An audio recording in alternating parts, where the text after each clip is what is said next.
Hello and welcome to another College Basketball Weekly powered by the Full Court Network. We are going a little bit different format than the usual. Sam is not here. Of course, he was not invited. Don't tell him. Just being honest with you. But you know what? We're going to talk about a conference that is near and dear to my heart.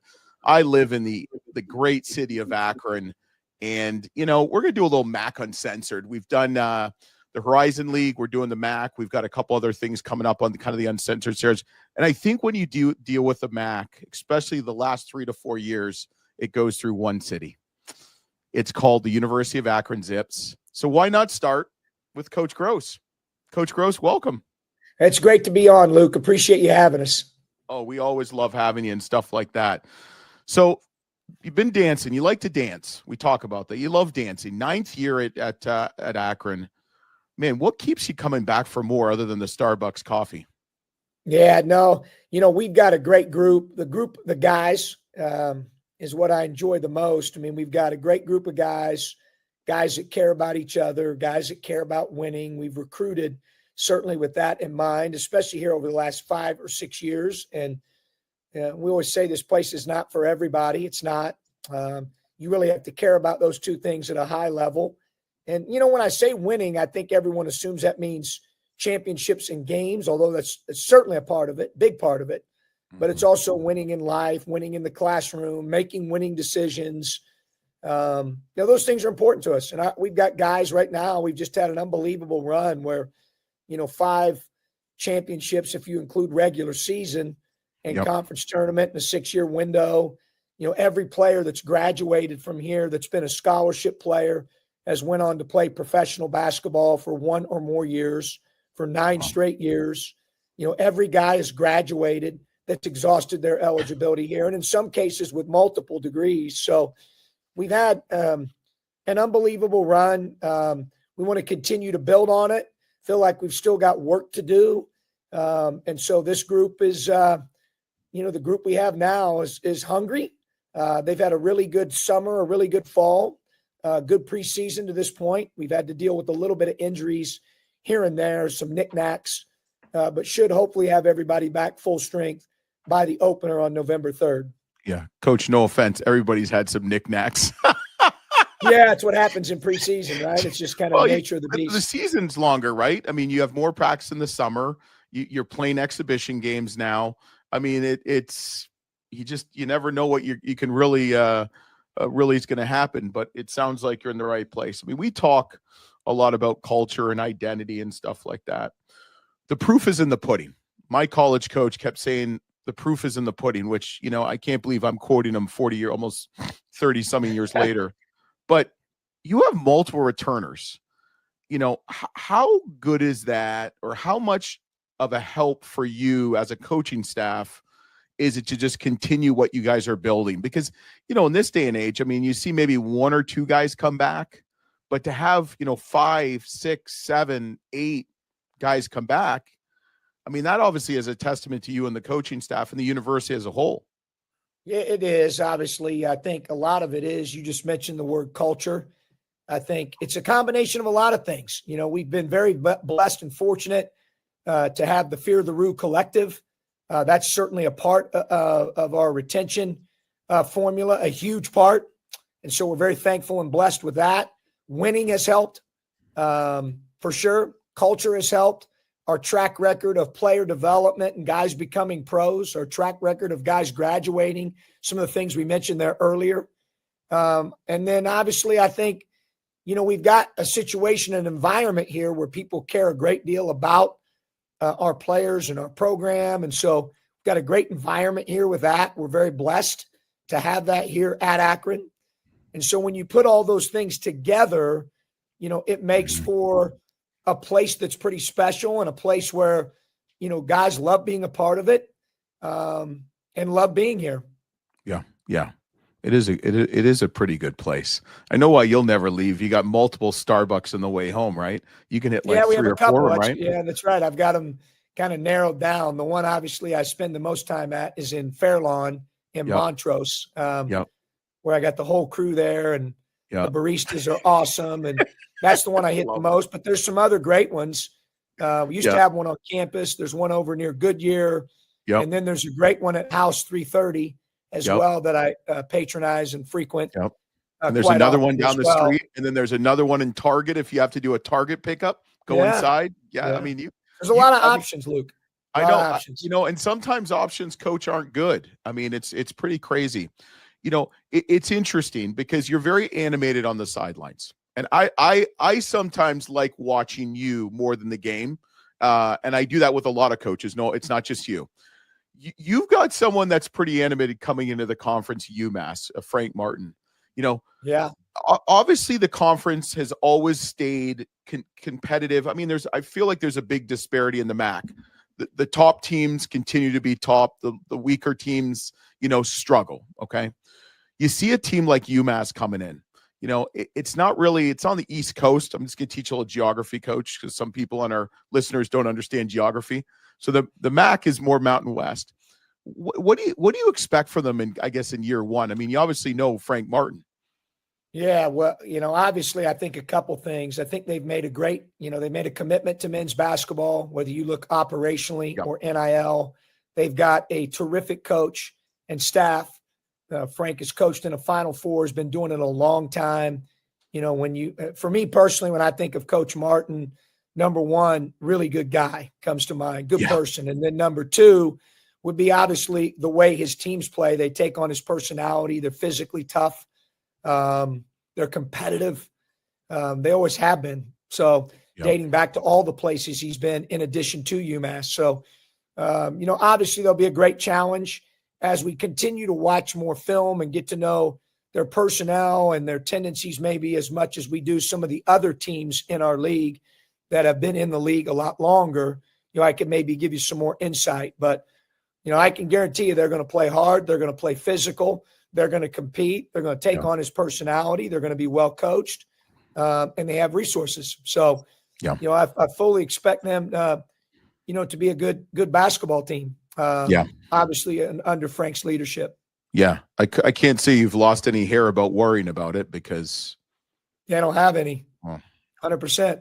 I mean, I think all the best coaches are pretty much bald. I've come to that assumption. I don't know, but mine's not coming back. I'll tell you that, Luke. It's not coming back. Well, anything can happen with the price of a, Happy Meal. But, what would you say your biggest struggle is at Akron or even in the MAC? What would you say your biggest struggle is? Well, I think obviously, the environment's changed a lot, really post-COVID, right? With portal NIL, you're trying to stay ahead and continue to work to raise the bar in some of those areas. But I also think that's a struggle for everybody. We want to obviously attack it and do a good job in that area because I think it's important to have that type of support behind you. Obviously impacts the success or lack thereof of a program. I'm just stating the obvious. So, I think that's important. I think also, for us, I think we have such joy doing this. I've got a staff, and I think one of the reasons we've been successful, we've had great staff continuity. And so that's really important. And we have fun doing it. We have fun with our guys. We've got good guys. I mentioned that earlier. And we're not interested. We're not interested in sustaining. For us, that's almost like fatiguing. Trying to sustain and stay the same. Our deal is we want to build upon, what we've done to this point and continue to elevate. And we want people, obviously, that have that same mindset permeating in, around, and through our program. We want to continue to strive for excellence and continue to really build upon what we've done at this point. So the Akron brand, just a couple more questions. The Akron brand is obviously very big in basketball, especially in this area in the Midwest and nationally, making some, the last 3 to 4 national NCAA tournaments. Being as competitive and as good as you are, even if you have a down year, you're still always going to be competitive. Okay. How difficult does that affect your staff and yourself in putting together a non-conference schedule? Each year it's different, Luke. It's a great question. College basketball scheduling is a little different than college football. I mean, we're attacking it on an annual basis for what's best for a particular team. But you're right. Rosters are very dynamic, and there's a lot of variables with rosters right now because of the environment. But we always err on the side of playing pretty aggressive. I don't know if we've certainly in the last 6 years, we've always had, I'm going to go guess here, but conservatively, a top 3 non-conference schedule in the Mid-American Conference, or maybe even better in some years, right? Top third or better, and so we challenge ourselves. This year's schedule, I do think, when I look at it, I think it may be the most difficult one we've played to this point here during my tenure. But I'm looking forward to that. We love the chat. I think it gets us ready for league play. It shows us our warts and what we need to get cleaned up and fixed. Lets us learn about our rotation and our roster. And, obviously, as you mentioned, we have a lot of guys coming back. So some of that helps with that continuity. But we do have some new faces as well.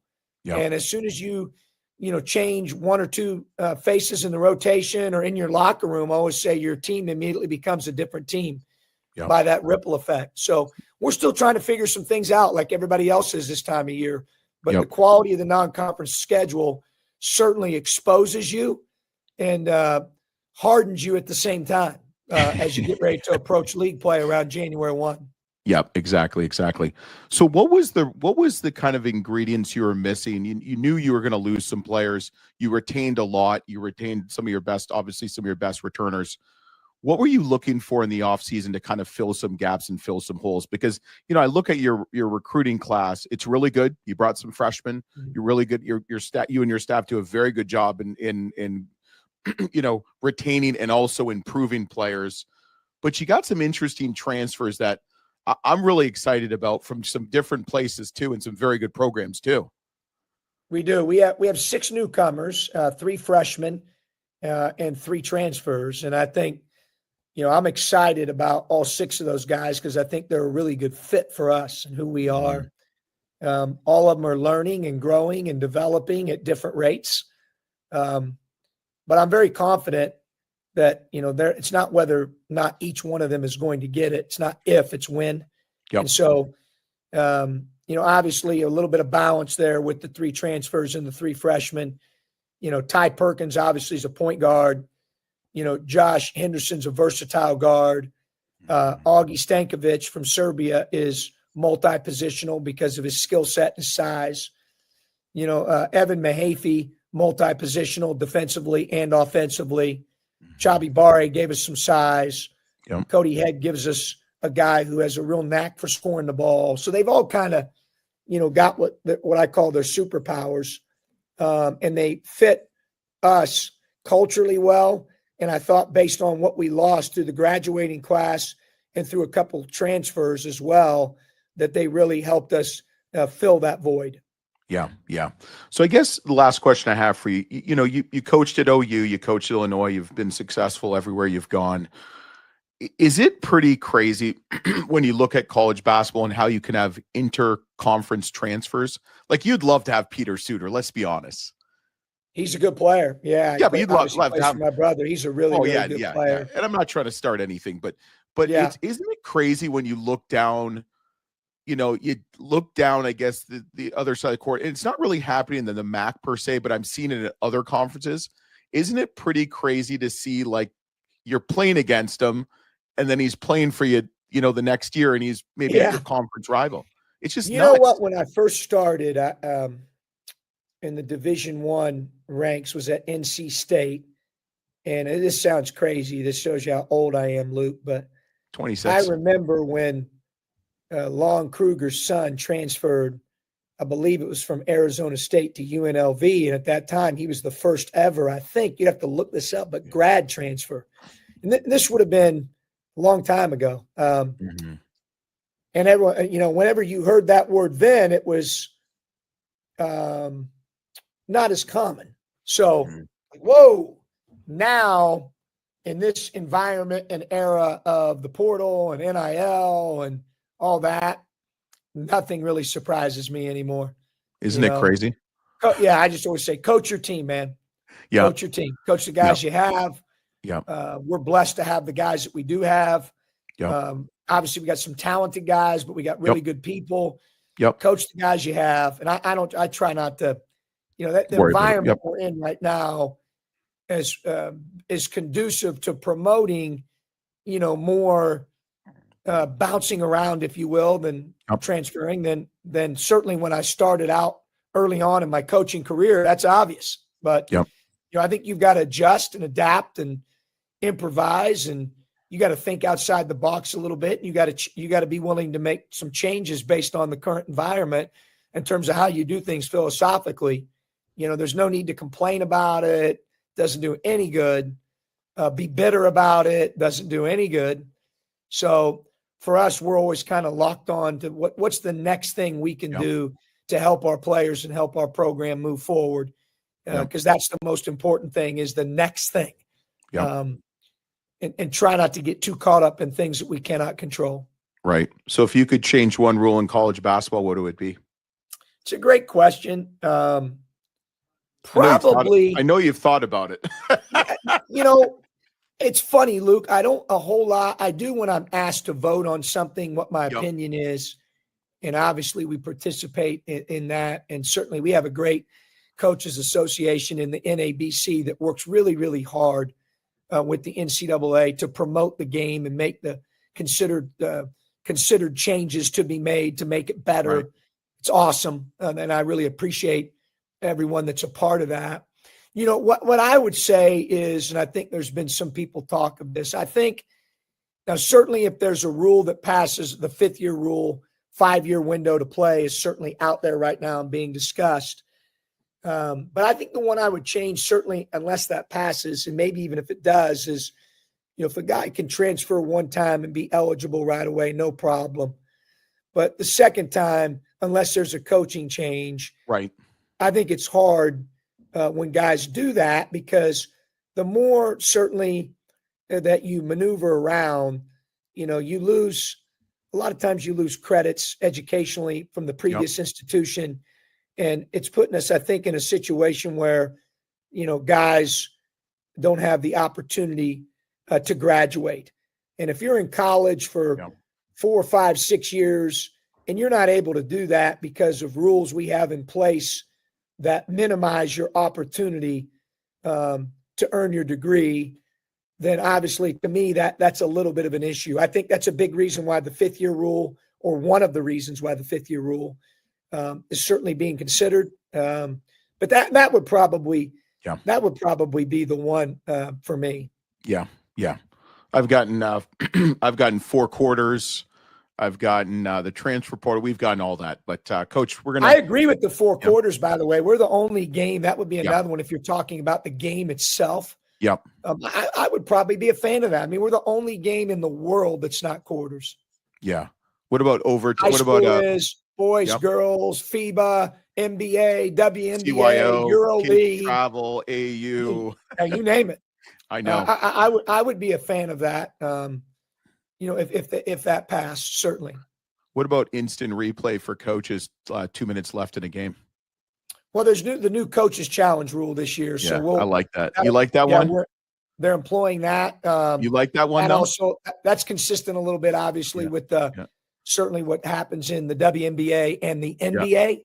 And I believe that challenge rule is going to apply to both this year. I certainly can speak for the men's side, but it'll be interesting. After going through it for a year, I think what they're trying to do is minimize the stoppages in the game to keep the game a little bit more free flowing. Certain things you can challenge, certain things that you can't, and maybe have the officials spending a little bit less time at the monitor. So I think that's the intent. I think whenever I coach my kids, I always tell the official, if you need any help making calls or any viewpoints, just ask me. I think you should start saying that more often. Yeah. I don't know. Those guys do a good job, man. They do. As I've gotten older, I've really appreciated them more and more. That they do a good job. A lot of them really work at it, work really hard at it, are good communicators, and so I mean, I obviously that's not an easy job, and I certainly respect the job that they have to do. No. That I feel bad for. Lastly, I feel bad for that referee crew that has to do you and Frank Martin, or even you and Coach Steele, you and your brother. That's got to be a difficult task. But Coach, we really appreciate it, man. You're just gonna stay on for one more second as we upload. The MAC is going to be just nasty. Every year it's a battle. It doesn't matter if you're 1-15 in conference or 15-1. Every game counts. I mean, you've been through some of these dogfights with teams that might have a couple wins in conference. So, Coach, we really appreciate it as always. We're going to continue on the MAC Uncensored journey with another great MAC head coach coming up right now.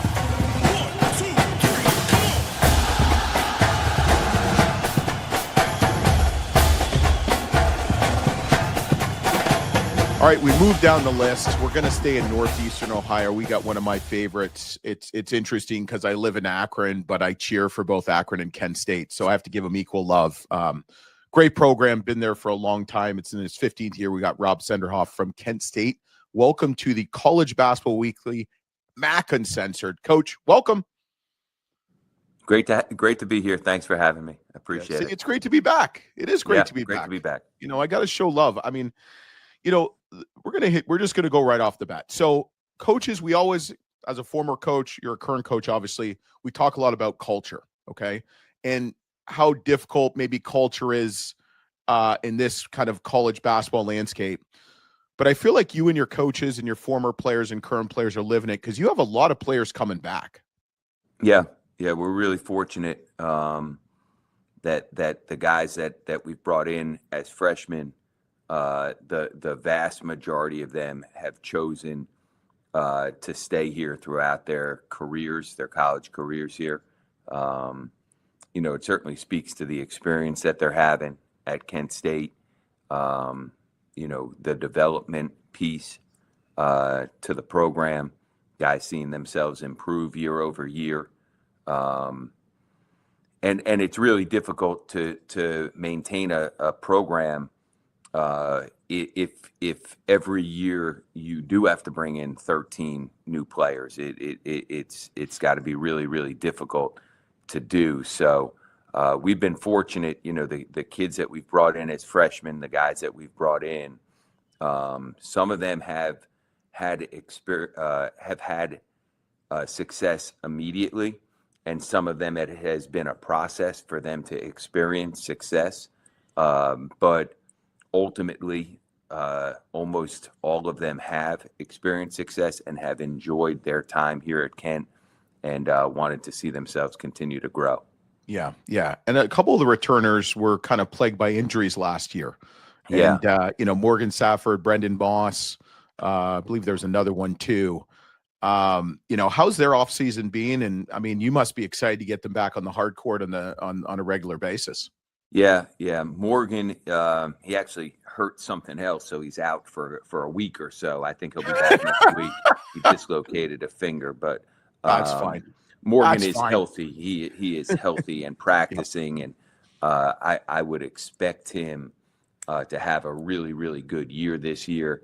Brendan is still not back. He's had two different knee surgeries. He was a really, really promising freshman here 2 years ago.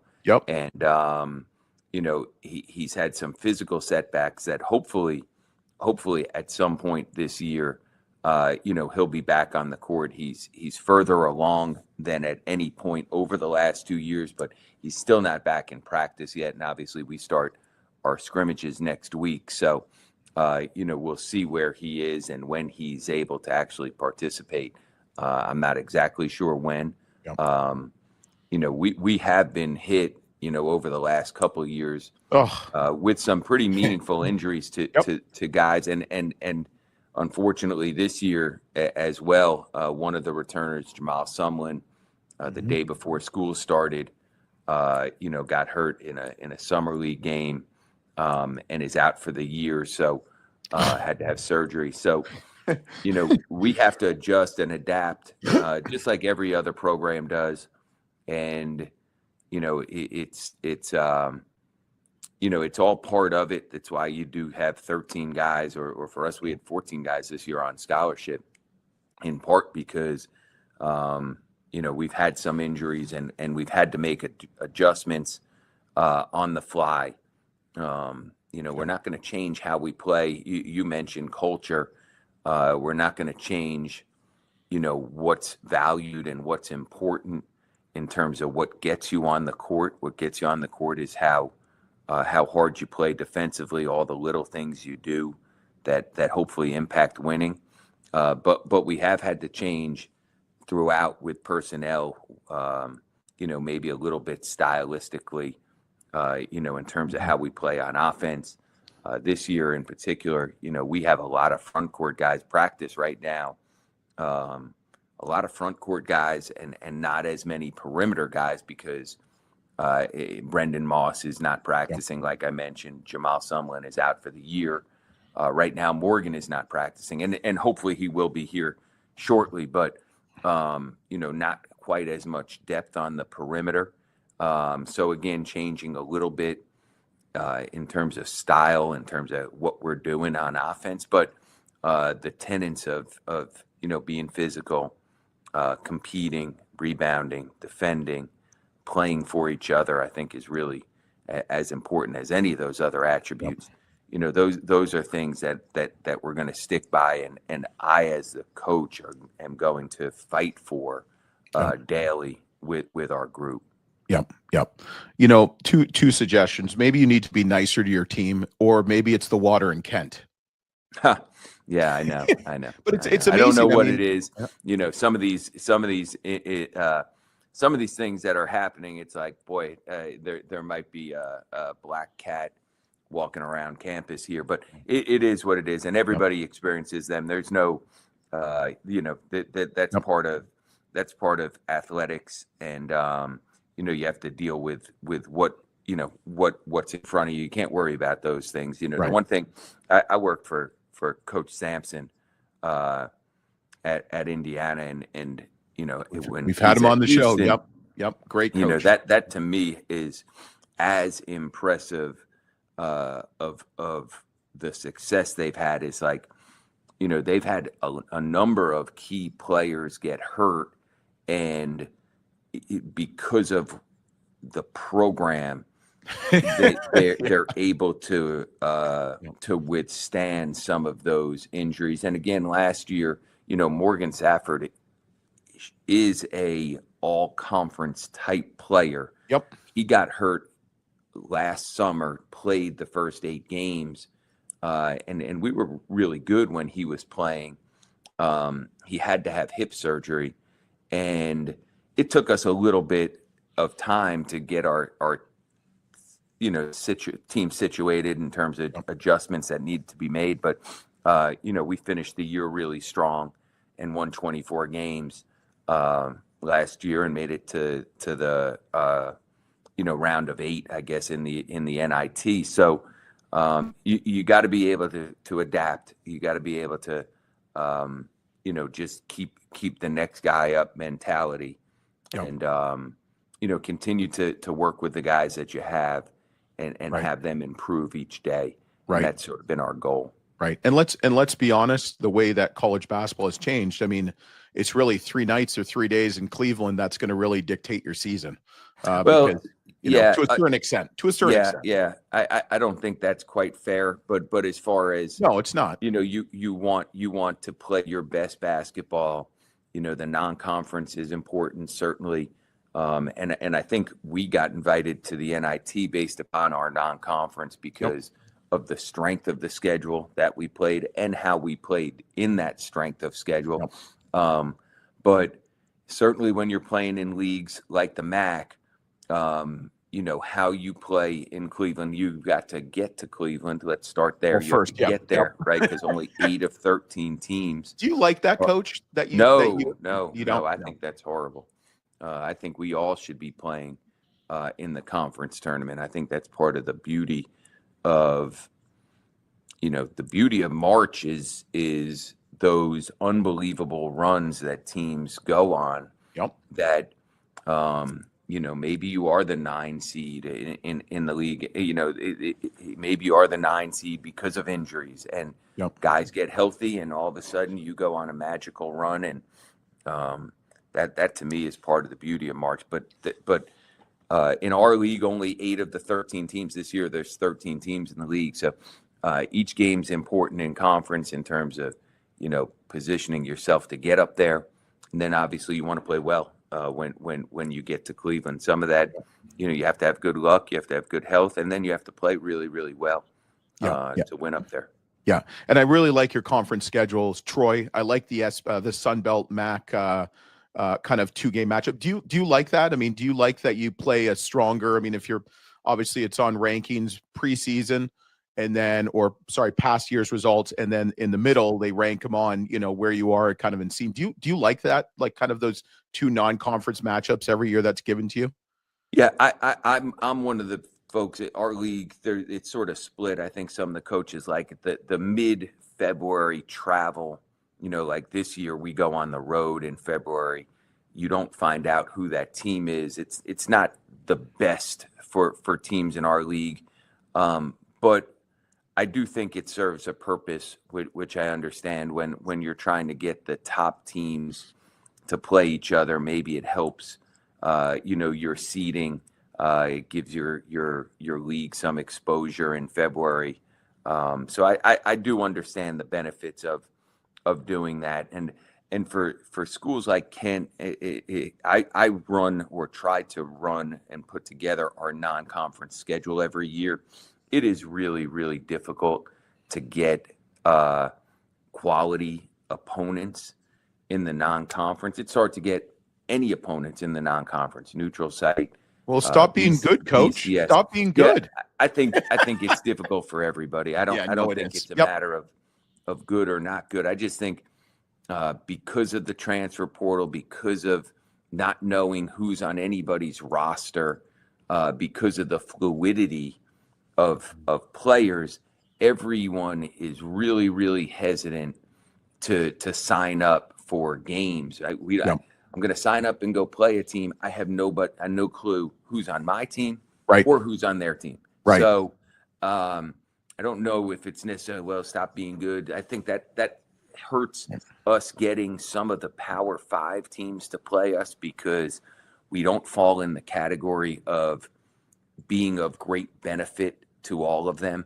So I get that the net has created it's created a system where we're not a great net team for most of the Power 5 schools, and we'd like to play 2 or 3 of them every year, and we'd love to play one on a neutral site if we could, and we just can't get those games anymore, which we used to be able to.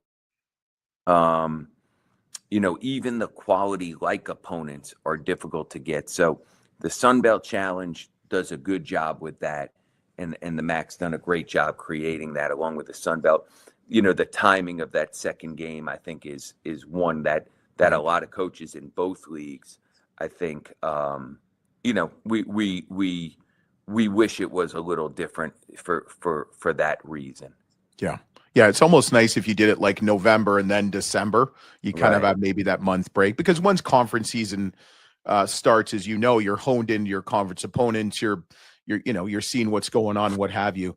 And what I do think you are seeing though, and it's becoming more and more something that college basketball is doing, is they are putting these marquee non-conference games in the middle of January and February. Yes. So I think people there's an appetite for that. People like that, and I like the idea of, hey, you're playing somebody that doesn't know everything you do, or vice versa. That you're not as familiar. It's more the travel than the game in February. It's more the way we travel relative to the way Kansas travels. Their travel is a little different. Along with we're traveling if we play Troy. I'll use Troy because we played them a couple of years ago. That's not an easy place to get to, and they may feel the same. Troy may feel the same about getting to Kent. Oh, that's absolutely. not an easy place for them to get to. Arkansas State, we played them last year. Jonesboro. They were on the road when they played us. I think they were on the road for like 8 days, because of their league. not easy to be on the road for 8 straight days and then play a non-conference game on that 8th day, on the road. So anyway, it is what it is. That's life that I've been in the mid-major league for a long, long time. That's life in these leagues. And, that develops a level of toughness in your players. That's why, the players are so good. It's why the teams in our league are so, you got to be mentally tough to withstand the grind of this league. It's a difficult league, and guys that come into the league, new players from I have some new players that are coming from Power 5 or higher level. And they don't quite get it, like, okay, just wait until you go play at Western Michigan, on a Tuesday night. And that game's a tough game, man. Like these games are really, really tough. Good players, well coached, competitive games to win, and you've got to be on point to win in this league. Regardless of how good you think you are or how good you are as an individual player, like your team needs to be really, really good to win in this league. Yeah, absolutely. Coach, thanks so much for jumping on. You're going to stick on for one more second up. We upload. Check out Kent State. They will definitely be one of the top teams in the MAC, and maybe Coach Senderhoff will make some more March Madness magic happen.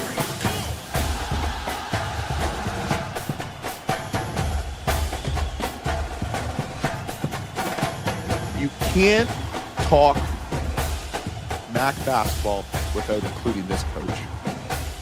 Plain and simple. You look at their record the last, 4, 5, 6, 7, 8, 9 years.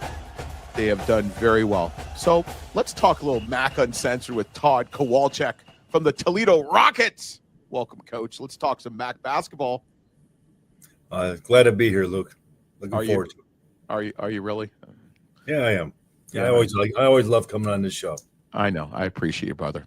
So didn't have the best year last year. Had some issues with some injuries, which, you had the talent there. It just didn't come together, unfortunately. What was kind of the message this offseason with your team? I mean, you've got Sonny Wilson who's coming back, who's just, if you don't know who Sonny Wilson is, you probably should. Yeah, it was a bad year for us. When you finish fourth, you won 4 straight outright championships. No one in the history of the league has won 3. We won 4, and then you go from that to 4th place. A lot of people would be excited about 4th place in our league, and not us. But it wasn't. I hate to even dwell on last year, to be honest with you, but it wasn't a fun team to coach. It was not a fun team to root for, fun team to be around. Didn't play together. Didn't play as hard as we normally do. We made some mistakes and have corrected those mistakes, and we got to get back to the way what made us so successful, and that's recruiting high character men from great families, and getting back to recruiting more skilled guys, better shooters. We didn't see we've gotten away from that a little bit, and then I just want tough guys, and the biggest thing we got to get back to is being a good defensive team. Because last year we were awful defensively. Yeah. Do you think it's hard? How difficult it is to re-recruit and let alone fill a roster each year? I mean, I guess it's good. It's a blessing and a curse, right? You had 4, good years previous, and obviously more than that previous to last year. But, with the way college basketball is, you can kind of reset almost every year, correct? Well, we've lost some guys, but I go back to even pre-portal times. The transfer market has been really good to Toledo basketball, really good. Even since I got here in 2010. But we've done it with high school kids and some good transfers. We haven't done it with junior college guys. Why? That's an area we'd like to maybe dabble with a little bit, but we haven't had very good success with foreign guys, and we haven't had good success with junior college guys. But the transfers have really been good for us. Now, last year they were not.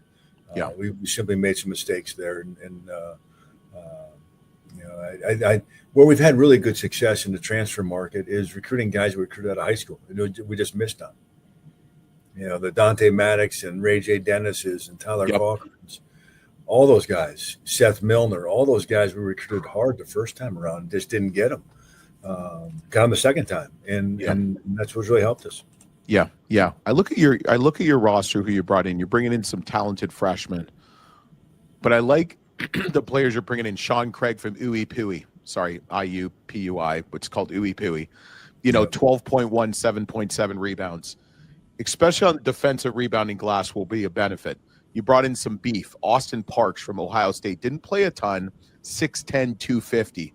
That's going to translate really well in MAC basketball. Chris Riddle from DePaul. I remember watching him, being a DePaul alum and fan, as you know. He's a kid that is going to surprise some people because didn't get a lot of playing time. But the one guy I like, and I think it's really interesting, I mean, you lost a player to OU, but you gained a really good player from Central Michigan. Geez. Yeah, that's 4 good transfers right there. And there's more. I know that. And there's also a junior college guy. But you hit on 4 key transfers. And let's start with the first one you mentioned, Austin Parks. He's 6'11", 260. So he's grown since he's gotten bigger and taller since you posted on the web. I like it. He's and to be honest with you, and I said this to his mother, he's a better person, a better player, a better worker, a better teammate than I thought he'd be. Sometimes when you take a high major guy, there's this entitlement and they think they're going to come stigma, right? There's a little bit of a stigma to it. And I've had some high major guy, they come in, they think it's going to be easy. They got to work just to be good at this level. And Austin's he's a grinder, he's a worker. So I'm excited about him. He's a good player, good hands, good feel, things you can't teach at our level. Chris Riddle is our X factor. There's no other way to put it. He's the X factor. That's a good X factor. Really good out of high school, but he broke his foot, Luke. Yep. 5 minutes into the first workout in June. He got here on Sunday afternoon. Monday we had a short workout. Just broke the 5th metatarsal, which is a Jones fracture. Probably had a stress fracture, but it was, according to our doctors, it was a complete break. It was a very clean break all the way through. So it's easy surgery, put a pin in there. And he just had his second practice of the year today. He was, I tell you what, I mean, yesterday he was his first one, but he showed some signs today. He's really athletic. He can really shoot it, plays with an edge to him. But those 2 guys in particular, they have a lot to prove. Yeah. Man, Austin Parks didn't play much at Ohio State. Nor did Chris Riddle. Opportunity, and Chris Riddle didn't play at all, hardly. Yep. They got a lot to prove, and I like guys that have something to prove. Yep. And I just like what you did. It seems like Sonny Wilson, to get him to come back is huge, and the players you're bringing. I mean, you're bringing in some key pieces and stuff like that. I mean, you made a comment about high majors. Maybe not understanding. I mean, do these guys understand how good MAC basketball is? I mean, it's a dogfight every night. I mean, we've seen games. I've watched some of your games where the worst team in the conference has you on the ropes for 39 and a half minutes. I mean, what's the biggest misconception of MAC basketball, would you say? Being a mid-major league. That's a misconception because it is a mid-major league, but I like to think it's a mid-major plus league, and we're a mid-major plus program. The plus being our facilities, our commitment level by the institution. Yep. So that gives us the plus. Some other pluses in our league as well, but it's a really good league. It's a physical league, very well coached, and to be honest with you, too, extremely well officiated. It really is. I know. Are you trying to get some brownie points? Because I mean, Brian Wardell, when Bradley played Akron, he wasn't liking it. Well, I think sometimes those interconference ones, you always want to complain, but it's especially. I hate to say it. Usually, the better teams get the better referees. Yeah, and they're really good. I just feel like the league has accountability with officiating. But for the most part, I think the officiating in our league is as good as any league in the country. Now we're kind of like the transfer portal. We train good officials and they move on to the Big Ten, kind of like basketball too. Yeah. Well, you get paid more, unfortunately, and I hate to say that, but I think a lot of people, especially in college basketball, I talked to like Travis Steele. He has Peter Suter coming back, who, you know how good he is, and best player in the league. I mean, he could have easily, and you know this, you've lost players to over $1 million deals and get more money in it. For a lot of people, it's life-changing. Okay. No one talks about how much commission the agents take and how much the IRS takes, Uncle Sam. But, that just tells you something that, you've got players like a Sonny Wilson that understand, like, I enjoy it here. I like the coaching staff. I like the school. And is it better to maybe make more money down the road because of it or sooner? So you're obviously doing something right. Yeah. Sonny made a very wise decision coming back. He loves Toledo. He's gotten better. Clearly a guy that, he made a wide decision by coming back. I mean, how important do you think is that going to be for him this year and then just going forward? I think it was a very wise decision, for his professional opportunities in the future, et cetera. What professional teams want is they want stats. They want proof. When you go to Europe, wherever they need to have, when we had 3 guys leave the year before and they all got paid. Raheem Moss was first team all league, all defensive team, and went to Oregon and averaged 1 point a game. Yeah. Dante Maddox went to Xavier, second team all league here, had a good end of the season, but didn't play much early on, or not what he's used to playing. I would like to think had they stayed here and had produced again, they would have a lot better contracts overseas right now. So I think when guys look at the big picture, they need to be really, really careful because the real money may not be an NIL revenue share or whatever. It might be because let's face it, that's a 1-year deal, and sometimes it's a lot of money. I get that, but real money is over time. Yeah. And you want a good deal in Europe, or look at Ray J. Dennis in the NBA and Ryan Rollins in the NBA. Those guys are set for a long, long time. That's what you want for your players. But sometimes leaving, it's I know it's a cliche, but the grass isn't always greener. I've had a lot of guys leave. Yeah. Some good players, and I would argue only one had a good experience, and that's Ray J. Dennis. That's it. Everybody else has not had great experiences, unfortunately, for them. Yeah. Well, it's hard to also send film when you don't have any when you're not playing. So, hopefully that will kind of subside now that we're kind of, in it more. We've had some experience and seen everybody talks about it's like stocks, right? You always talk about your 1 or 2 winners. You don't talk about your 20 dogs that you lost your shirt on. Yeah. So what are you going to do differently this year?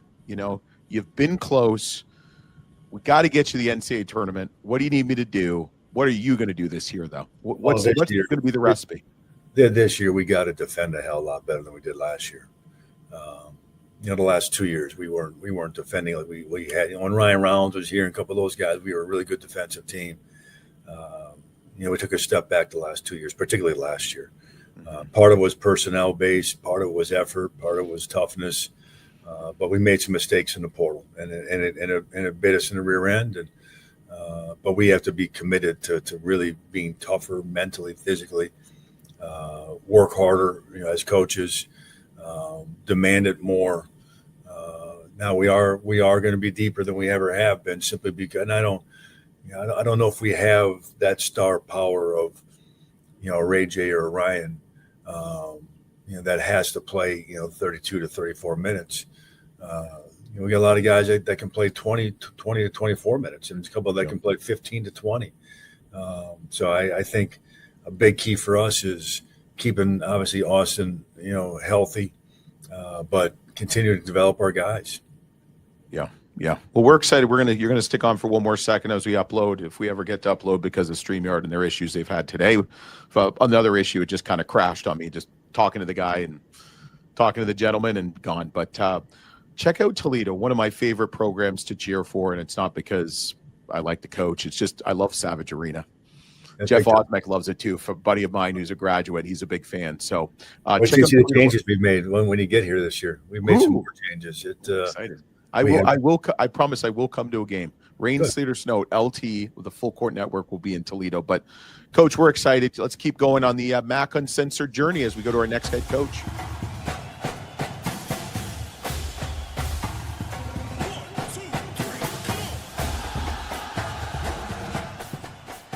All right, we keep going on the first ever and hopefully annual MAC Uncensored show. We head down at lovely Athens, Ohio. I have been there multiple times. I did not get arrested. I'm allowed back on Sibs weekend. My little sister-in-law, Kirsten, went there, so I know Athens at its finest. I do like, what's it called? Pita Pit. I get multiple Pita Pits. I don't know if it's still there. It's really good late night, though. Gone. Yeah, they're gone everywhere. The one in Akron's gone, too. It's near Hoban, though, near my daughter's high school. But we got a couple other ones for you, so when you come down. Oh, yeah, I got to make it down. We got to make – well, absolutely. That's a promise. So we got Jeff Boyles, OU graduate, and going into his 7th year as the Bobcats head man. Welcome to the College Basketball Weekly, Coach. I appreciate you having me on, Luke. Yeah, it's hard to believe year 7's starting. Isn't that crazy? Crazy. Did you go to 7 years of undergraduate or just 4 or 5? I was in the 5-year plan, and I was actually a biology major and wanted to be a physical therapist. I always tell people if I knew I was going to coach, I never would have been a biology major. Taking cell chem, organic chem, neuroanatomy. But, I started my master's degree in sport physiology and adult fitness. And my first job here, was the restricted earnings coach. And I ended up leaving after 1 year and went to Division II University of Charleston for 3 years. Mm-hmm. So, I was here 5 years undergrad, 1 year as a grad, and then left. Wow. Now it's come full circle. Yeah, so now you're in the second wave of being there at OU. But, not the year you wanted to have. Okay, let's be honest. And anything can happen in college basketball or just basketball in general, let alone working with kids. But you got a lot of retainment. Yeah, I think if you look at last year, I was actually pleased with how we finished the year we had. And if you look at in 30 years of coaching, I've never been through that many injuries, that many significant injuries to key people. And we were duct taping this thing together. At the end with Hadaway out, AJ Clayton out, AJ Brown out, you name it, we were banged up. And we were playing AJ Sheldon, who's 6'1", 6'2" at the 4. Defensively, offensively. And, we ended up beating Kent State at home. The one game we beat Akron at home, Miami at home. So I thought we with what we had going on, we did a really good job. I was proud of the way we finished, but it was frustrating because we had our whole roster for 9 games. We were 7-2 in those 9 games. Jeez. So you always play the, what if type of game, but injuries are part of it, and proud of the way our guys battled, and our staff for being positive and trying to figure different lineups out. But this year, like you mentioned, we kept 4 core guys: AJ Sheldon, Jackson Paveleski, Elijah Elliott, Aiden Hadaway. And I think in today's world, you look at the Kent State, Akron, those type of teams, Miami. You keep a core group of guys, you're going to have a chance to have a good year the following year. Yeah, and it's hard. Absolutely. Now, you obviously played in the MAC. Is it kind of weird?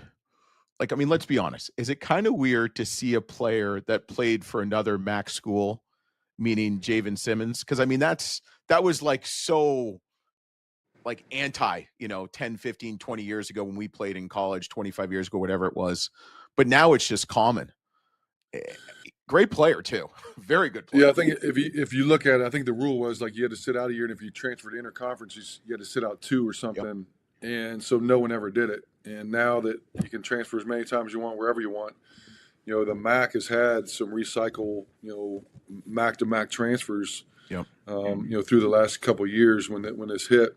We lost a young man to Ball State this year as well. So I think familiarity with the league helps with interconference transfers. It helps coaches because what type of player that you're getting because you played against them or seen them on film. Whereas a lot of times, if you're in the portal, you're watching kids for the first time, you might not know, how they are, throughout the course of a season. So I think you'll see that a little bit more than normal. Yeah. How does it go with like a fellow coach in the MAC? Because it's like you're dating, his girlfriend kind of thing. Yeah, I'm sure there's some angst, between staffs because you think you did this, did that. But, I think in today's world, it's going to happen. And, we lost a young man to Florida for 3 weeks. He told me he was staying, so I think that, helped us losing, the young man to Ball State. And then 3 weeks after the portal was open, we lost, AJ Brown to Florida. Yep. So we really lost 2 wings in that 3-week segment. Yeah. So I think you have to be able to pivot, change, as a coach, in this, I guess, era of transfers. Yeah, whatever it is. So what you're saying is you're cheering for Houston at the Final Four last year? Go Cougars. Bobcats, Cougars, I think when you go through it, right, it's like you have to expect the unexpected. You can't be surprised at anything, nowadays as a coach. And it really started for us when we lost, Mark Sears to Alabama and Ben Vanderplas to Virginia. And that was the first time, we were coming off a 25-win season, and those two were first-team All-League guys. So we thought the following year we were going to be really good. And both of them told me they were staying. And then the following week, Vanderplas ended up leaving, and then 2 days later, Mark Sears left. And that was the first time to me, it kind of hit me for 24 hours, like, because you take pride in building a culture, building a program, building relationships. And at that moment, it didn't matter. Yep. And, that kind of helped me, through the next couple of years. And, you got to go with the flow. And, like I said, you got to pivot whenever, something like that happens. Yeah. Yeah. And it's it's really unfortunate, but I mean, you can understand it to a certain point, especially when all this money's floating around. Yep. But what there's not talked about is how little they're getting after taxes and agent fees, which is crazy. It's like I've heard like 20 to 30% from an agent. I might start an agency and charge 10. Yeah, there's a lot to learn from an education standpoint because a lot of these kids are getting money for the first time, not having it, and I think it's up to us as coaches to help educate and teach them. Yeah, because most of this money's not getting taxed. So when April hits, next year, like we have to do our job as coaches to, talk about budgeting your money, talk about taxes. It's a whole different layer to it, that's going on. And I think even when they pass this rule where you can bet on professional sports, that's a whole different layer. That you got to deal with now. So I think, we still have to do our job as coaches to educate and teach. And, they're still young men and you're still trying to prepare them for the real world. And, just another layer to it, like I mentioned. Yep. How good is the MAC going to be this year? That's a great question. We got sent the preseason pick your all MAC team, pick your all, lineup. Who picks it for you, Coach? I know you don't do it.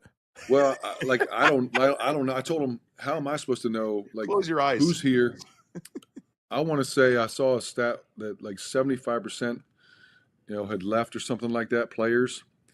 So you really have no idea who's got what. And I think, a lot of times you see in our league and other leagues like us, there's so many transfers that come in where those teams are going to get better throughout the course of the season. From a chemistry standpoint, from a continuity standpoint, from a teaching standpoint, where, the team you play even in early January is not going to be the same team you play in February. So I think with so many new, players influx, you have to kind of, there's not familiarity from our standpoint from scouting. So I think it's going to be good. There's really good coaches in our league. And I think everyone adapts in a certain way. And, so it'll be interesting to see how it shakes out. Yeah. And you know what? And let's be honest, it's like you look at the schedule and the teams. I mean, how difficult was non-conference scheduling for you? And I mean, do you have a philosophy with it anymore, just with a changing roster almost every year? Yeah, it's hard, especially when you win games. And I'm sure it's easy when you've been losing because everybody, if you look at all the scheduling sheets, it's like 275 plus net. Well, everybody's looking for a 275 plus net, and there's only so many 275 plus net teams. So, for us, our non-conference schedule, I'm not sure if it's the most difficult in the league. I haven't seen everyone else's, but it's got to be up there. We're starting out with Arkansas State, Illinois State at home. Then we're at St. Mary's, California. Then we're to Louisville. We're playing Bethune-Cookman, who's picked to win their league. Yep. Marshall, St. Bonaventure neutral, George Mason neutral. So, I think for us, at the end of the day, it's about 3 games in 3 days in March. And, we got to continue having a growth mindset, keep getting better. I really like our team. We just got done with an inter-squad scrimmage, our 3rd one that we've done. In the 3 weeks we've been practicing. The biggest thing is just staying healthy and, staying the course. Yeah. Yeah. Do you think the MAC has an identity problem? Because it's like, what is it? Is it a football conference? Is it a basketball conference? I mean, did you ever feel that maybe when you were playing? Well, when I played, it was, every year the MAC Player of the Year got drafted, and there was a lull. It was awesome. I'm not sure who the last one. It was like Chris Kaman or Brandon Hunter or somebody. There was a long stretch where nobody got drafted until Jason Preston got drafted. And then recently you've had, a couple more, from Akron, Toledo get drafted. And it's harder now because of the retention. We're not keeping those great players. So, I think, you look at the NCAA tournament, we won our game against Virginia a few years ago. We had some veteran guys, Ben Roderick, Jason Preston, Ben Vanderplas, Dwight Wilson, where you might play a high major in the tournament who's a younger team, so you saw those upsets. If you look at last year's NCAA tournament, there were no mid-majors in the Sweet 16, but 37% of every player in the Sweet 16 came from a mid-major program. Jeez. So I wouldn't say identity problem. We have to adjust and adapt. We don't have the money those Power 4s and Power 5s have. But like I said, you got really good coaches. So I think, we are who we are right now. We got to continue, trying to raise our resource level. I think UMass coming in is going to either elevate programs or put people behind, because they're coming from an Atlantic 10, budget, Atlantic 10 resource, issue. So they're going to either raise the bar for other programs or they're just going to, dominate because they have, way better, revenue and cash flow. Yeah. Yeah. I probably shouldn't. I shouldn't ask you about your opinion on the NCAA tournament potentially changing their format. Yeah, I mean it's set up against every mid-major, right? Yeah. Your quad 1, your quad 2s, like we're not getting the same opportunities. So right there, you're in a hole, and really it's for that 12th, 13th, 14th Big Ten team, 15th Big Ten team, SEC, ACC team, where some of those teams are going to be at 500 and have a 7 and whatever league record. So I don't think it really benefits the mid majors. At the end of the day, the NCAA wants Saint who was it a couple years ago made the Elite 8 run. St. Peter's? No. St. Peter's. Yeah, St. Peter's. They want St. Peter's to go to the Elite 8 and then lose and have your blue bloods in the Final Four. They want the excitement, the energy, and everyone talking about it. But I think for mid majors, we got to continue to control what we can, and like I said, get as high a seed as you possibly can, and you always see those 12, 13 upsets like we had against Virginia. Yep. And, who knows what can happen. Yep. How excited are you for this year's program, for this year's team, and what can people expect from Bobcats basketball? Yeah, I think we got a great energy right now. Like you mentioned, we got a good core group back. I like the transfers that we have coming in. Javen Simmons, Jalen Breath, and Dior Connors, all came from winning programs. App State. All started for their teams. That they came in, and a lot of times you worry about the transition with newcomers coming in, and if you would have saw them in this summer, you would have felt they had been here for a couple of years. Number one, by the type of person they are, and then two, the guys that we have in our program accepting them. And we need our freshman to sophomore group, Jesse Burris, Aiden Evans, Elijah Elliott. We need those guys to make a jump, which they have, to contribute and help. Jesse Burris was one of our best shooters, broke his foot last year, missed the whole year. We have Jackson Pavlesky's been playing well. Aiden Hadaway's been playing well. AJ Sheldon's been playing well. So I think, we just got to stay healthy, and, we need our seniors to play like seniors. And like I mentioned, I'm not sure when we're going to be good, but we're going to be good at some point. and we're going to play two high-level, mid-major teams off the jump. It's almost playing at Akron, Kent, Miami. Playing Arkansas State on a Monday and then turning around playing Illinois State on a Thursday. So, these type of games and environments are going to really challenge us, which is exciting. Yeah. Great opportunity. And if you can stay healthy and have all your starters, it'll probably be pretty good. Yeah, and you're going to play a top 50 team in St. Mary's, who's obviously well coached and predominantly been in the tournament. And then Louisville should be a top 5-10 team, and the way they play. So we're an exhibition in Ohio State, who will be a top probably 30 team. So it'll be exciting, great opportunity for our program, and I'm looking forward to see where we're at. Yeah, awesome, Coach. You're going to stick with us one more second as we upload. But hey, check out OU Bobcats basketball. Coach Boyle's 7th year, and it's going to be exciting. Yeah, I'm excited about it, and hopefully, we're cutting the nets down at the end of the day in March. Yeah. Well, let's continue on the MAC Uncensored journey on the College Basketball Weekly.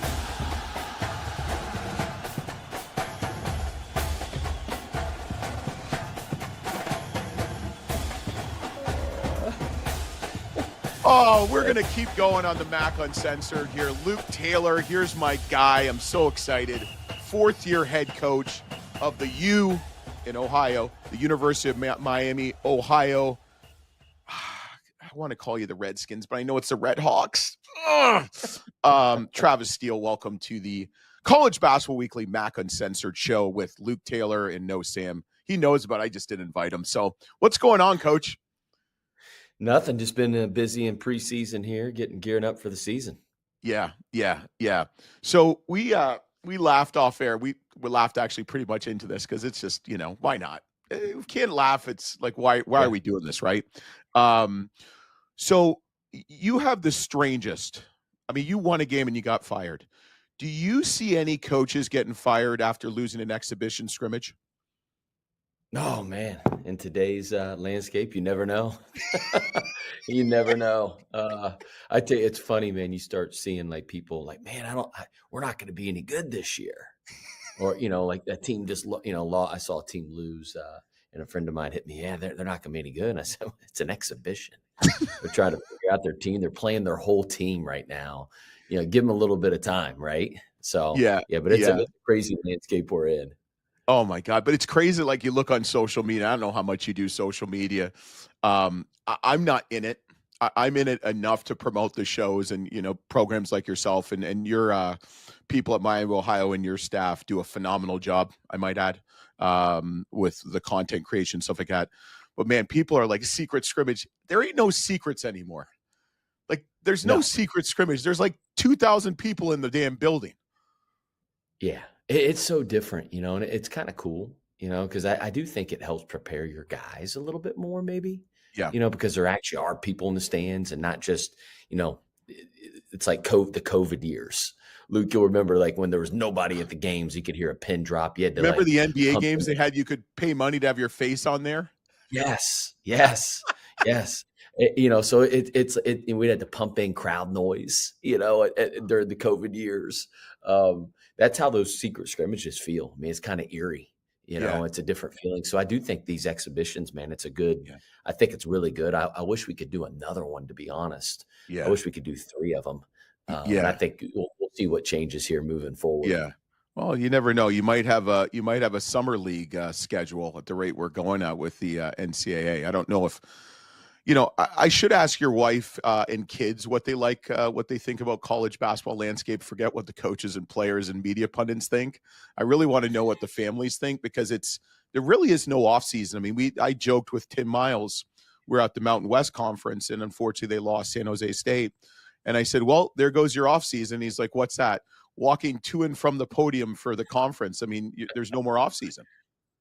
Yeah, it's almost like, like we lost to Akron in the championship game last year. You're not allowed to say those 5 letters, Coach. Yeah, no, I know. It was a heartbreaker. It was. But listen, so we lost on Saturday night. Hey, Nate Johnson's gone, so you should be happy about that. Thank God. But I know my brother's reloaded, so I know they'll be very potent. Yeah. But like that Monday, I mean, within 36 hours, I'm meeting with our players to kind of figure out, what the offseason like for our team next year. And it's like, man, you have to recruit your own guys constantly every day. And that's not just after your season. That's throughout the whole year, right? That's what I always tell our guys. Our recruitment is your experience here at Miami, but you got to go and figure it out right away so you know what you need in the portal. But isn't it crazy, though, you say you're recruiting them all year round, because obviously and unfortunately, bigger schools, which you were at one previous to this, have more money and have more disposable income. I love Trev Alberts made a comment as the AD of Texas A&M. He said, it's not a revenue problem, it's an expenses problem. I'm like, I put something on there. I'm like, yeah, why don't you ask every non-Power 5 conference school that question? I mean, it is a revenue problem. It is an expense problem. But I guess, what have you done? Because I look at your lineup and you got some players coming back. and I've been to Sibs weekend at Miami. I've been to Father's weekend at Miami of Ohio a couple of years ago. I think I'm allowed in Oxford, that area. That's why I haven't come to a game. I got to check my warrants and stuff like that in certain areas. But what have you guys done? I mean, I know Miami, Ohio, I've got a lot of friends that went there. Shout out to Dave Kistler, my dad, and many others, brother-in-law too, Dave Gabriel.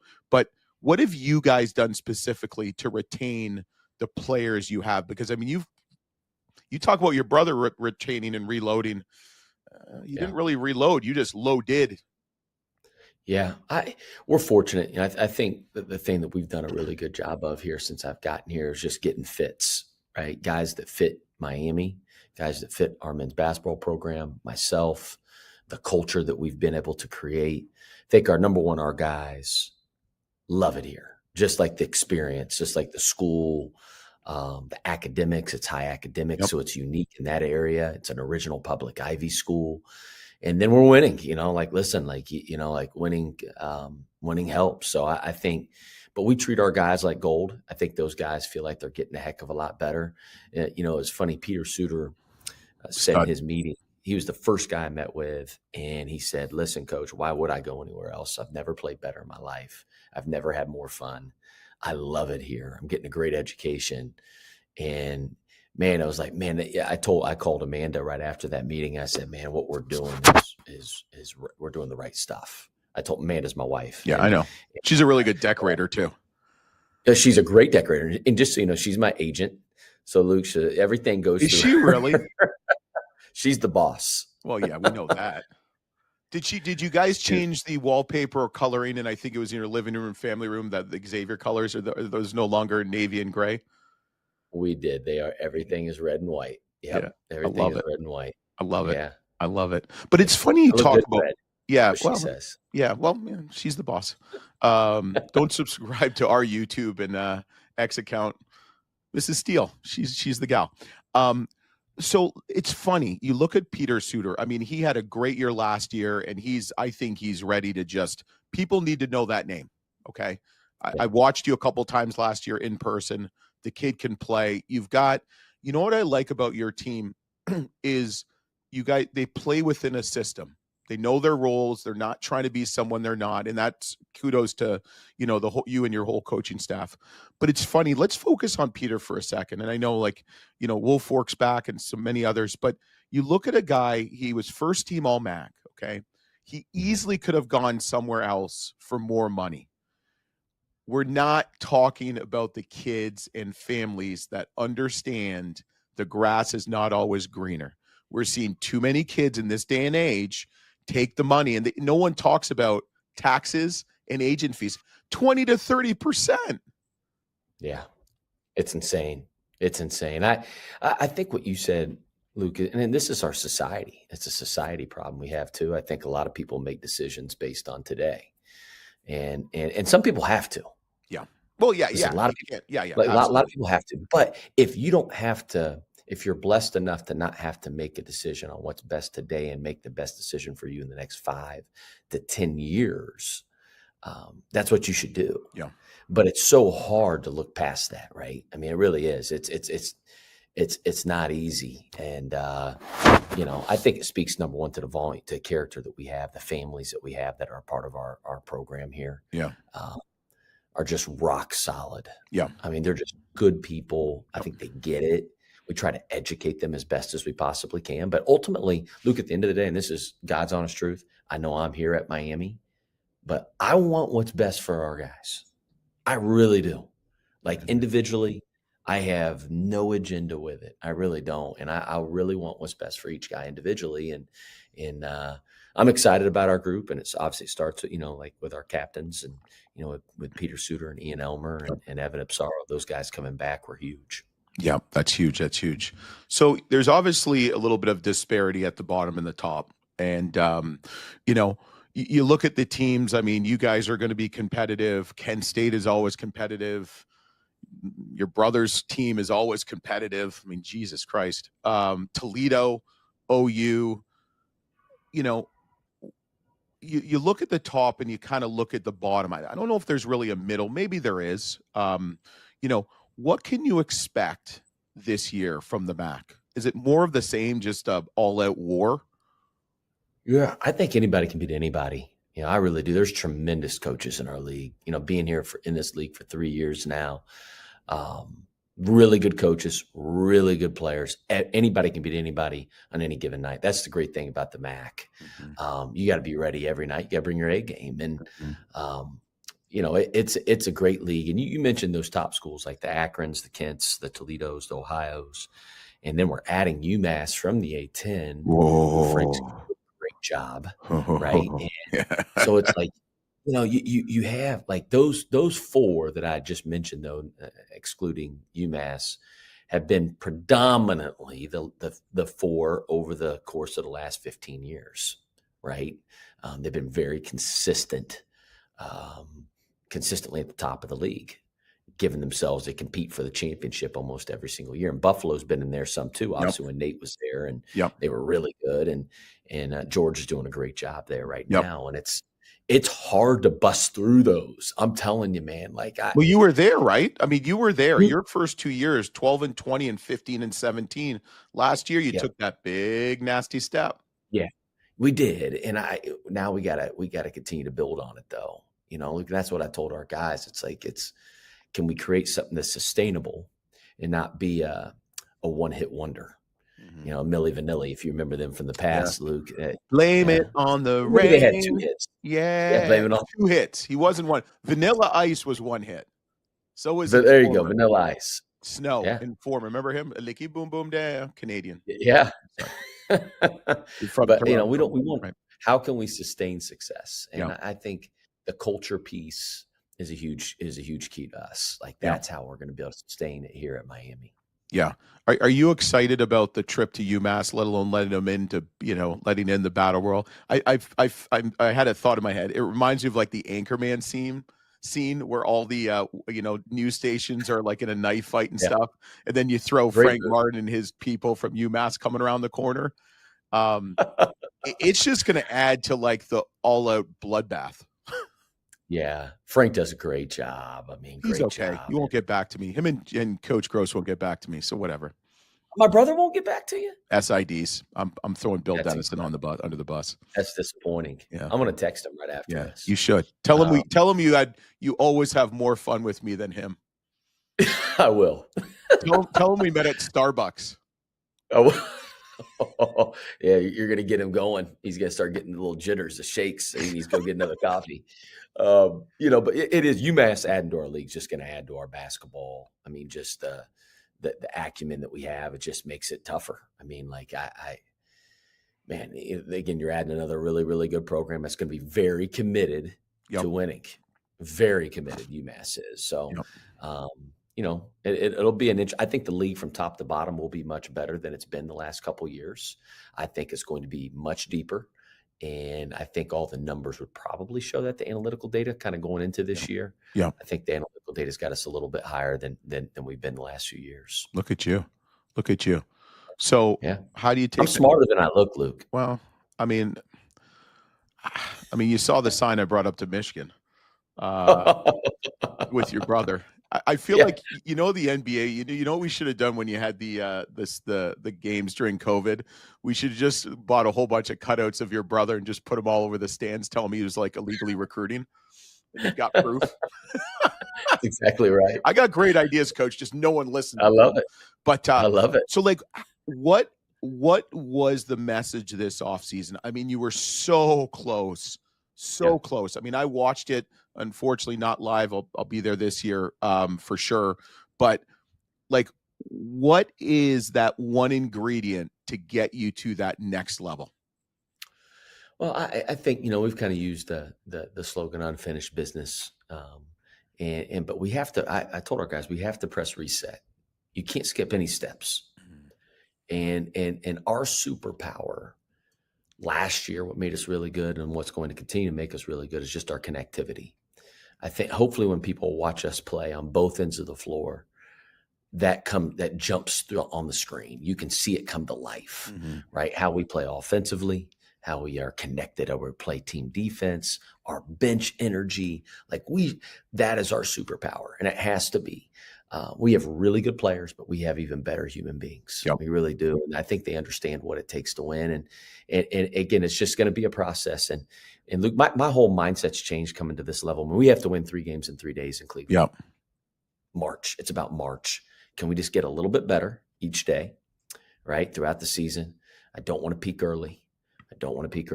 And I want to get good late to where we give ourselves a real chance back in the championship game again this upcoming March. Yep. Last quick question. Who's the one player that people are going to be surprised in the MAC from the Miami of Ohio? I'm going to say, I think everybody knows about a lot of our guys, but I'm going to say Luke Skowjak's going to take a massive Brecksville, Ohio, baby. Yes, sir. Yes, sir. I think he'll take a massive step here forward. He's got a bigger opportunity this year, and I think he's ready to grab the bull by the horn. Yep. So I'm really excited for what he can bring. Yeah, absolute ball player. Coach, you're going to stick on one more second. I do love Bill Dennison at Akron. I just like to give him a hard time because I feel like I like to make people work harder sometimes. Not smarter, harder, but...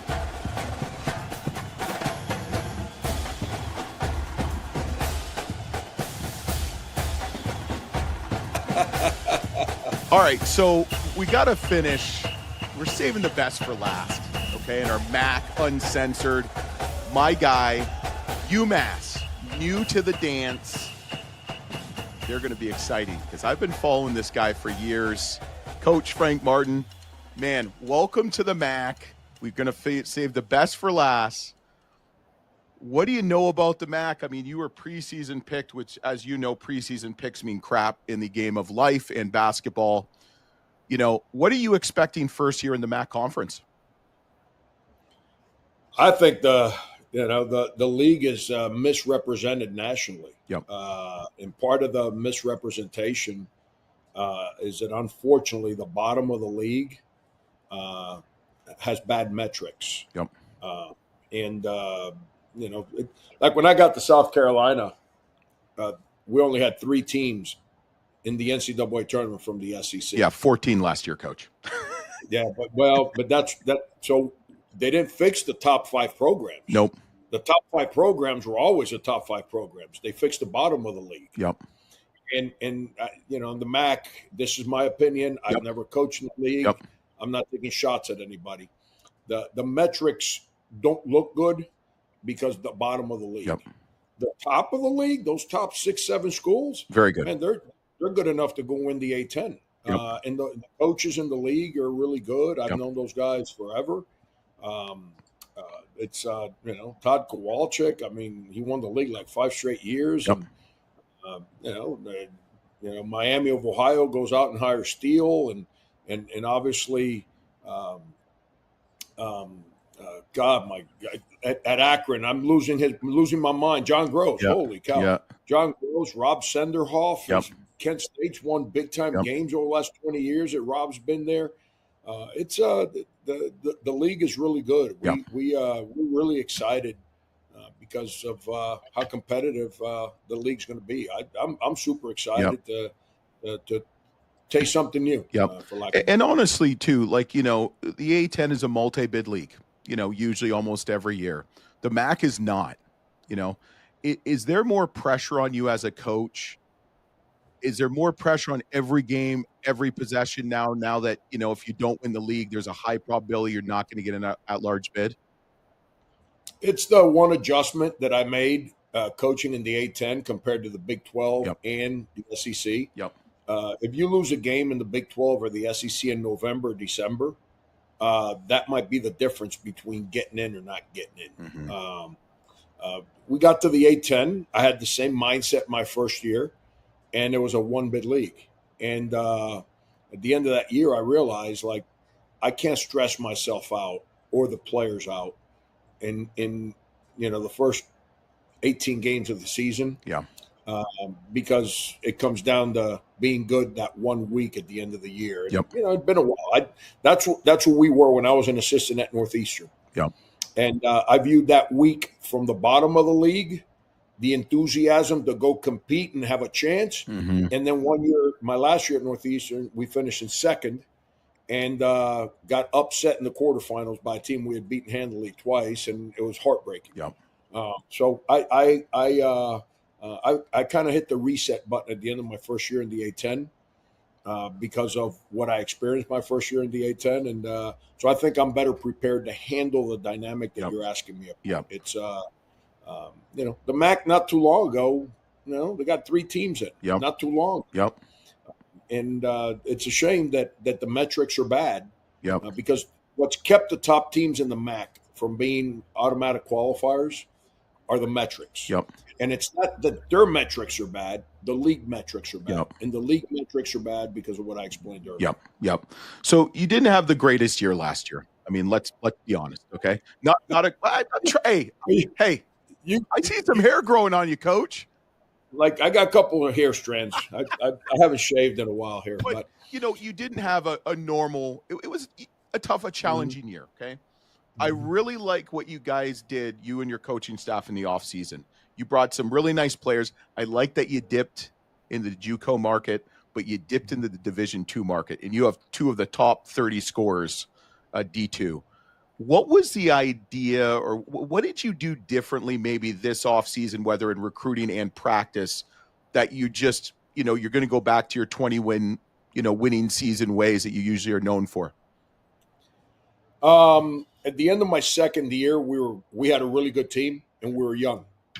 And I got caught off guard when the season ended. Because we got a team that really got along. They all really enjoyed being here. And all of a sudden the season ends, and 5 days after the season ends, there's like 4 guys. I'm out. I'm like, whoa. Like, you guys didn't prepare me for this. No. Like, what are we doing here? So I say that because spring recruiting happens in a small window. Yep. In the spring, once you engage with somebody, within 7 days, it's yes or no. And I'm a big responsibility guy. I don't bring guys in that are just talented. I bring human beings in here, not talent. So I enjoy being around human beings. I enjoy trying to impact a human being and have that human being impact me too. Yeah. So we scrambled in recruiting. Spring recruiting is very expensive in the early parts of the spring. Yep. As the spring goes on, and I'm talking about Division I transfers. Yep. And agents, I get it, man. They're doing their jobs. They're trying to spike those numbers up for those kids, and I'm not mad at them. That's what their jobs are. So what we did going into this year is, I reflected. In January, I had a staff meeting, and I told my staff, we need to have a group of junior college, Division II, NAIA transfers that as soon as this hits, we can go after. Mm-hmm. And we recruited some Division I transfers too, but the same thing I just expressed to you. Mm-hmm. Too expensive. Yeah. And and I needed to make sure that the guys that were here that stayed, that they're taken care of first and foremost. Yep. So that's how we handled it. And then as we got deeper into the spring, there's no way to express this in nicer words. The price came down. It's like everything else. The new toys in town, Cabbage Patch Kids, the most expensive doll ever created. Well, a year later, that price was completely different. And so by the end of the spring, the numbers had come down. So then we went hard after the Division I transfers. Yep. And then we got two guys, and Leo Betiol and Marcus Banks. Yep. Good players. That are established, really, really good college basketball Yep. players. So it's that's how we kind of tried to approach last spring. Yep. As of October 20, whatever today is. Yep. I'm really happy with the decisions that we made. Yep. Yeah. And what I like too is you look at Daniel Hawkins Sanford. Okay. Mm-hmm. He came back. He was a freshman at South Carolina, sophomore, 6.5 5.3 rebounds, increased 9.8, 7.4. I think he's going to have a big year. And I think the MAC should be put on notice about how good this kid can be his senior year. I don't disagree with you. Yeah. He's had his best summer and best preseason that he's had in the 3 years. Yep. We signed him in South Carolina. Yep. Oh, I know. Yep.